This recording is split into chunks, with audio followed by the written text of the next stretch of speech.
সব মুসলমানের কোরআন তো একই, 72 দলে 72 ভাবে ব্যাখ্যা করে এমন করা মতো কেন? শুদ্ধ ব্যাখ্যা মেনে নিলে তার দুনিয়ার স্বার্থ হাসিল হয় না।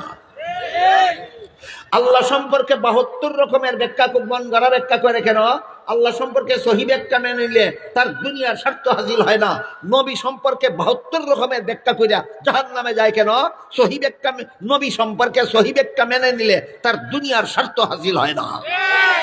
মুসলমান কেমনে হয়েছিল? 6 কথা বিশ্বাস করে।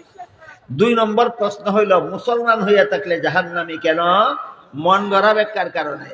3 নম্বর প্রশ্ন হইল, মুসলমান হইয়া ইমানের কথাগুলিরে মন গড়া ব্যাখ্যা করতে গেল কেন? যদি সহি ব্যাখ্যা মানে দুনিয়ার স্বার্থ হাসিল হয় না। সহি ব্যাখ্যা মানলে দুনিয়ার স্বার্থ হাসিল হয় না। এই জন্য কোরআনের মন গড়া ব্যাখ্যা করে। কোরআন মানি কথাটাও যেন ঠিক থাকে আর দুনিয়ার স্বার্থটাও যেন হাসিল হয়। দেখুন তো রসুলের উদাহরণ এবং আপনাদের সাথে বুঝের সাথে মিল হয়েছে কিনা? তাহলে এইরকম প্রশ্ন যারা করে, সব মুসলমানের আল্লাহ এক, সব মুসলমানের নবী এক, সব মুসলমানের কলেমা এক, সব মুসলমানের কেবলা এক, মুসলমানের এত দলাদলি কেন? এই প্রশ্নের কোনো জবাব হাদিসে নাই। কি জবাব? কি জবাব? সব মুসলমানের কোরআন তো একই, 72 দলে 72 ভাবে ব্যাখ্যা করে এমন করা মতো কেন? শুদ্ধ ব্যাখ্যা মেনে নিলে তার দুনিয়ার স্বার্থ হাসিল হয় না। আল্লাহ সম্পর্কে 72 রকমের ব্যাখ্যা মন গড়া ব্যাখ্যা করে কেন? আল্লাহ সম্পর্কে সহি ব্যাখ্যা মেনে নিলে তার দুনিয়ার স্বার্থ হাসিল হয় না। নবী সম্পর্কে 72 রকমের ব্যাখ্যা কইরা জাহান্নামে যায় কেন? সহি ব্যাখ্যা, নবী সম্পর্কে সহি ব্যাখ্যা মেনে নিলে তার দুনিয়ার স্বার্থ হাসিল হয় না। আমি কি আপনাদের বুঝাতে পারলাম? মুসলমানের দল 6 কথা বিশ্বাস করা সত্ত্বেও ইমানের 6 কথার মন গড়া ব্যাখ্যার দিকে যায় কেন? সহি ব্যাখ্যা মানলে দুনিয়ার স্বার্থ হাসিল হয় না। এই জন্য দুনিয়ার স্বার্থটা বজায় রাখার জন্য এরা আল্লাহ সম্পর্কে মন গড়া ব্যাখ্যা শুরু করে দেয়, নবী সম্পর্কে মন গড়া ব্যাখ্যা শুরু করে দেয়। আপনারা যদি কষ্ট স্বীকার করে ধারাবাহিকভাবে বসে বসে শুনুন, আমি কিছুটা উদাহরণ দেওয়ার চেষ্টা করব। আমাদের সমাজের কত হাজার কত লক্ষ মুসলমান মন গড়া ব্যাখ্যা মতো নবী বানায়। আমাদের সমাজে লক্ষ লক্ষ মুসলমান আছে যারা সহি ব্যাখ্যা মতো নবী মানে না, নবী মানে মন গড়া ব্যাখ্যা মতো। তাদের ব্যাখ্যা মতো, তাদের মন গড়া ব্যাখ্যা যারা নবীর বেলায়, তাদের মন গড়া ব্যাখ্যা যারা মানে না, এদের বিরুদ্ধে আন্দোলন শুরু করে দেয়, বলে নবী মানে না। বলেন নবী মানে না, না নবীর বেলায় মন গড়া ব্যাখ্যা মানে না? হ্যাঁ, নবী মানে না, না নবীর বেলায় তার মন গড়া ব্যাখ্যাটা যখন কেউ মানে না, তখন তারে সমাজে বদনাম করার জন্য বলে দেয় নবী মানে না। কাহিনীটা কি আমি আপনাদের বুঝাতে পারলাম? বুঝা থাকলে বলুন, আসলে এই নবী মানে না, না তার মন গড়া ব্যাখ্যা মানে না? মন গড়া ব্যাখ্যা মানে না।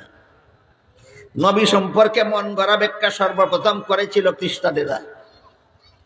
সহিহ বুখারী শরীফের হাদিসে উল্লেখ আছে, রাসূল করিম সাল্লাল্লাহু আলাইহি ওয়াসাল্লাম বলেন,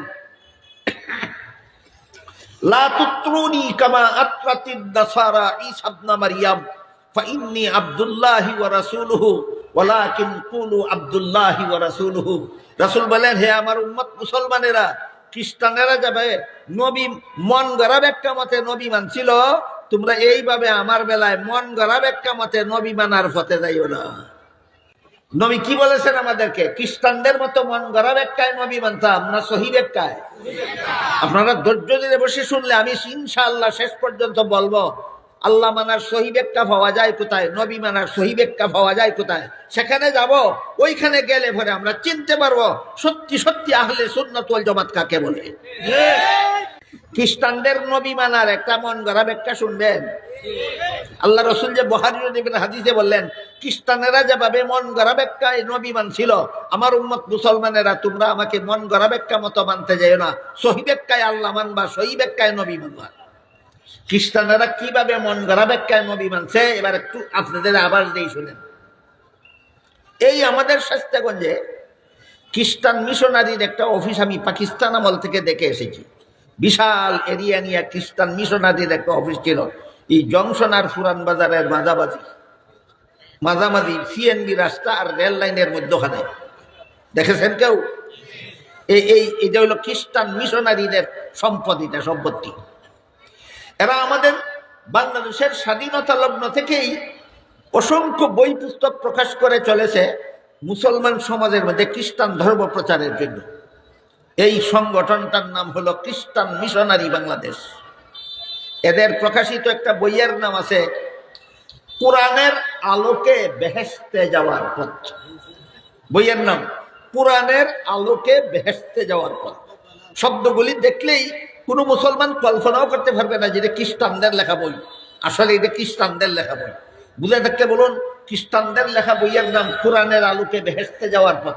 মুসলমানের লেখা না খ্রিস্টানদের লেখা? এই বইয়ের মধ্যে লেখে প্রথম নবী আদম ছিলেন প্রথম পাপিষ্ট। জান্নাতের নিষিদ্ধ গাছের ফল খাওয়া ছিল তার পাপ। এটা হলো খ্রিস্টানদের কথা।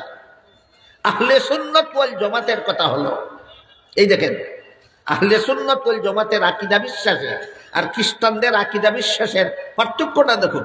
খ্রিস্টানদের আকীদা বিশ্বাস হলো প্রথম নবী আদম জান্নাতে নিষিদ্ধ গাছের ফল খেয়ে তিনি পাপিষ্ট হয়েছেন।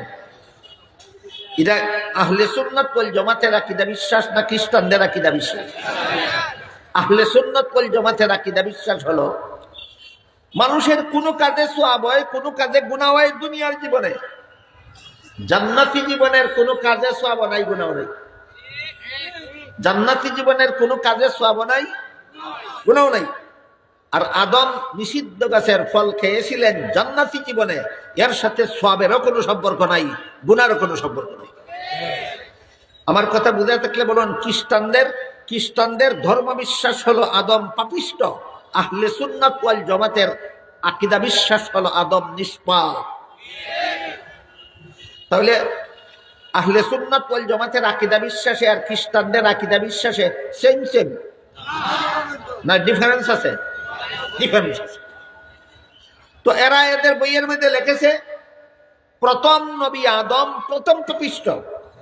কি ছিল তার পাপ? জান্নাতে নিষিদ্ধ গাছের ফল খাওয়া ছিল তার পাপ। এরপরে লেখে এই পাপিষ্ট আদমের বংশে যত নবী জন্ম হয়েছে সবগুলি নবীর জন্মগত পাপিষ্ট। কি ছিল অন্যান্য নবীর পাপ? পাপিষ্ট আদমের বংশে জন্ম হওয়াটাই অন্য নবীর পাপ। এরপরে লেখে শেষ পর্যন্ত আল্লাহ একজন নবীকে নিষ্পাপ বানাবার জন্য এই নবীকে আর পাপিষ্ট আদমের বংশে জন্ম না দিয়া আল্লাহ নিজের ঔরসে জন্ম দিলেন। ইনি হলেন হযরত ঈসা আলাইহিস সালাম।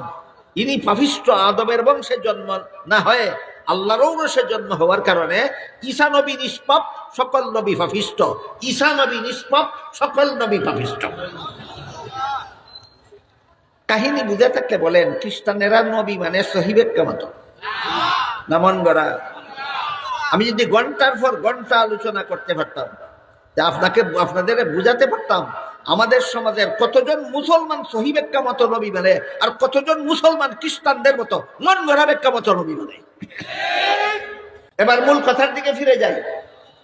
আল্লাহর রাসূল বলেছেন আমার মুসলমান উম্মত ৭৩ দলে বিভক্ত হবে, এর মধ্যে ৭২ দল মুসলমান উম্মত জাহান্নামে যাবে। ৭২ দল মুসলমান হয়েছে ইমানের ৬ কথা বিশ্বাস করার কারণে, জাহান্নামে যাবে ৬ কথার সহিহ ব্যাখ্যার কারণে না মন গড়া ব্যাখ্যার কারণে। এবার বলুন, ৭২ দল মুসলমান ইমানের ৬ কথার মন গড়া ব্যাখ্যা করে কোন কারণে? দুনিয়ার স্বার্থ হাসিল করার কারণে। কোন কারণে? দুনিয়ার স্বার্থের লোভে পড়ে ৭২ দল মুসলমান ইমানের ৬ কথার মন গড়া ব্যাখ্যা করবে। আল্লাহ রাসূল বলেন এই কারণে আমার মুসলমান উম্মতের ৭২ দল জাহান্নামে যাবে। আজকে ক্লিয়ার হইল কিনা? মুসলমানের এত দল কেন? মন গড়া ব্যাখ্যার কারণে। মন গড়া ব্যাখ্যার পথে মুসলমান যায় কেন? দুনিয়ার স্বার্থের কারণে। ভুলে যাবেন না কোনদিন।